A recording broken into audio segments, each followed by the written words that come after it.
Alright guys, welcome to Formula 1 news. It's Bahrain Grand Prix weekend, but it's FIA drama once again dominating the headlines just a few weeks after the most recent drama behind the scenes at the governing body of the sport. We're now here again a few days later with the Deputy Director for Sport at the governing body for Formula 1 resigning from his post, and this is probably the most scathing critique yet. He comes up with a statement against Mohammed Ben Sulayem and the rest of the team there at the FIA, causing what he effectively describes as a dictatorship without using those words precisely. So much to get into today because this raises big questions, especially at a major Grand Prix weekend event, on what the future of this sport looks like and the relationship between Formula 1 itself and the governing body. Very much on Twitter, your thoughts in the comments. Hit the like button if you enjoy. Subscribe if you're new as always, I greatly appreciate it. Starting with McLaren, big update today that they are going to be joining again the World Endurance Championship and they will be in Le Mans in 2027. So look, McLaren are everywhere. There's certainly a lot of optimism right now around WEC and some of the decisions they have made over the last few years. Of course, look, they are an FIA championship, which we're certainly going to get into in a second. I think this was even pretty funny. So Zak Brown decided he was MJ for a second and said, we're back. Maybe it doesn't quite hit the same, but this is what they came up with anyway. 1995 and all this, and they're officially coming back for 2027 to the Hypercar Endurance World Championship. Thought it was pretty funny on Zak Brown as well. This guy does get everywhere, doesn't he? I know that people were talking about it today because there was this Meet the Team Bosses video. We saw Zak Brown, the CEO. I was like, okay, nice. Maybe Zak wants to step in, talk a little bit to the cameras, obviously CEO of McLaren, but not the team principal, right? But, I assume that Andrea Stella decided not to go or Zak Brown wanted to do it instead. But no, Stella was there as well, so it's like, hang on a second, who's actually the boss over here at this McLaren team? Zak certainly likes the limelight, there's no doubt about that, especially now they're winning. That's what I will say, and who can really blame him, I guess? Let's talk Ferrari before we get to the FIA stuff, because, well, there's a lot happening in these garages right now. I'm sure there are many conversations being had behind and in front of closed doors, quite frankly. Today was media day, a few interesting things were said, one of which was from Carlos Sainz. Now, I didn't actually mention this a few days ago, but he was fines during the Japanese Grand Prix because he was late to the national anthem because, well, let's just say, to get a load off his mind at an inopportune time, and he turned up at, what he says was 5 seconds late, presumably probably a bit more than that. How these, people tend to exaggerate things, but the point is that he was a bit late to the anthem and he got fined 10,000 euros, which is no small order really, is it? Like the FIA, every single way they can annoy the drivers and the teams, everything, they are currently trying to do so, it seems. So obviously Sainz is very happy about this and even went on to say, I don't know if I'm going to get another fine for this, but then he drops the, you guys could read that for yourself, but seemingly no concern from Sainz that maybe Ben Sulayem is going to knock on his door and say, hey, you owe us another 10 grand for the swearing. And well, Sainz, it seems, is almost provoking them to do it just because he feels like this situation is so outrageous that if they were to fine him any further, it already looks bad enough, but like it would be horrific really in terms of reputation for the FIA, but frankly their reputation is chalked anyway, as we'll get into in a second. Ferrari's car obviously has been a big disappointment. This upgrade, or they do have an upgrade this weekend. Yeah, De Kessa says, most people seem to be reporting now, Corriere I think said the same thing as well, that in FP1 they will use the new floor on Hamilton's car and they'll use the old spec on Leclerc's car, which is going to be run in FP1 by Dino Beganovic. Then it's going to be Leclerc's turn, of course, shortly after that. So the upgrade will intend to boost the efficiency of the aero and increase downforce. That's a key component.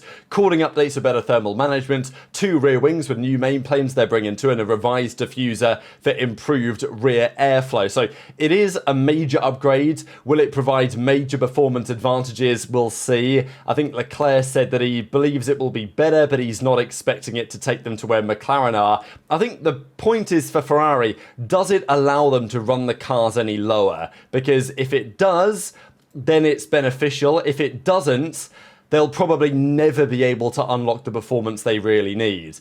Where this is coming from is a little bit unclear. There was discussion here from Ted Kravitz that this issue that, maybe it's the issue that Hamilton was discussing. You guys remember after Japan, he said that there's something on the floor of his car which is different to Leclerc's and it's been costing him a 10th a lap.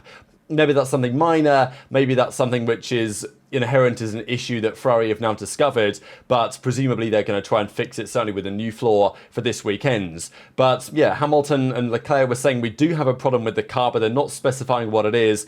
we think it's in the rear of the car. It might be in the rear wing or the gearbox or the ride height or the rear suspension. So obviously lots of options there. Clearly it's something which has not only affected them at testing with Hamilton, so there's also talk about that maybe, that the issue that prevented Hamilton doing the long run on the final day of testing back in Bahrain may be a similar issue or the same issue that is currently affecting the performance of the car. So intrigued to your perspective on that in the comments below. Hamilton says, with, he's let his hair down for this weekend. Definitely wasn't expecting that one, but it looks pretty spectacular. A world away from bold Hamilton back in the early McLaren days. But as he says, not particularly, no, I can't really expand on the issues. We've got an upgrade this weekend. I'm excited we're going to hopefully have a bit more downforce. So clearly Hamilton doesn't want to say too much about what's going on. I'm not feeling a huge amount of issues. It's just that we lack overall performance pace-wise, which hopefully will take a step this weekend. So, look, if the new floor allows them to generate more downforce where the car currently rides, great, but it's probably not going to be enough. The point is, can they fix the car so it can ride lower where they really want it to be without scraping up the floor? That's the concern. There was some discussion as well that Ferrari had similar issues to some degree last year and they resolved them, right? Last year in Monza, they really got on top of their problems last year, Ferrari, and were a genuine threat for the World Championship in nearly both regards. Certainly in the constructors, of course, they very nearly won, went all the way down to the wire in Abu Dhabi. So the feeling is that, well, Ferrari last year, they had a difficult stint. They had that stint around Silverstone, Canada, those couple of Grand Prix where they really weren't anywhere. They brought a floor upgrade and it started bouncing and it was a bit of a nightmare. But Ferrari got on top of that. They solved their issues. They were able to win races and nearly won the championship. So there is a feeling that, well, it's not necessarily over yet for Ferrari. They've got on top of some similar problems before. They may well be able to do it again, but if they can't fix it in the next couple of rounds, then, they've got to seriously think about whether their focus should just fully switch to 2026 if it looks like both of this year's championships are going to be out of reach. Leclerc also did comment on that rumour the other day that he had told the team, enough is enough, I'm going to go my own way on setup, basically, and was going to explore a different option. Now, that seemed, the discussion at the time seemed to imply that Leclerc, even from like a development trajectory, was not so convinced that what Ferrari are currently doing is the right idea. It kind of felt like Hamilton, Loic Serra, maybe even Fred Vasseur were somewhat aligned, and Leclerc was not, based on some of the discussion that was had. But Leclerc says, I don't know where that rumour came from. What I said is that I found an interesting direction we can work on, which we do every year, and there's nothing true about me and Ferrari going different ways. So we'll see. Of course, he was going to get asked on that rumour, and he was probably going to say something like this. So who knows what's actually going on there behind the scenes. But Leclerc says, no, we are aligned to some degree, but he has an option that he would like to explore, which maybe some in the team are not necessarily so convinced, but he doesn't necessarily feel like it's a massive split and a divide behind the scenes at Ferrari. How they'll perform on track, we shall see, but let's talk about the governing body of Formula One, because here we go again. This is Mohammed Ben Sulayem on the left-hand side, and over the last few months, we have had so many high-level resignations from this organisation, and it continues as of today. And this one is arguably bigger than many previous, just because of the level of scathingness. That's not really a word, but, he goes hard. So let's just say that, Robert Reid, in his resignation letter today on, look, he doesn't mention Ben Sulayem by name, but I think we can most certainly read between the lines right about here. So if you guys aren't familiar with exactly what's been going on behind the scenes, there's been lots of rumours coming out of Andrew Benson at the BBC and many others that the way that things are being run there behind the scenes, Ben Sulayem is, he's making decisions, and the typical way that the council at the FIA will work, where people have to agree, like generally in terms of what's going to be done, that's not necessarily happening. There was a rumour a few weeks ago that there was like basically decisions made behind closed doors, and that raises serious questions on the level of democracy which is there within this organisation. And I'm sure for guys like Robert Reid, it's such a challenging situation, because if you stay as part of this organisation with what he says, he didn't feel like he could do it from a moral perspective with what the organisation purports to represent and the way that things are actually being run. But equally, I'm sure there is a feeling of many of these individuals to say, look, if I could stay, maybe I could help change it. Maybe I could, help vote against the current man in charge or put somebody else in power. But maybe with all of the resignations we are seeing, I mean, we've had so many top guys at the Formula One side or from other sides, and there's probably been 5 or 6 high-level resignations in the last 5 to 6 months. It's really been an absolute torrid time. But obviously on one side, it might say, oh, well, Ben Sulayem might be sitting there thinking, well, another one who didn't support me decides to leave. Fantastic, right? Maybe those who are left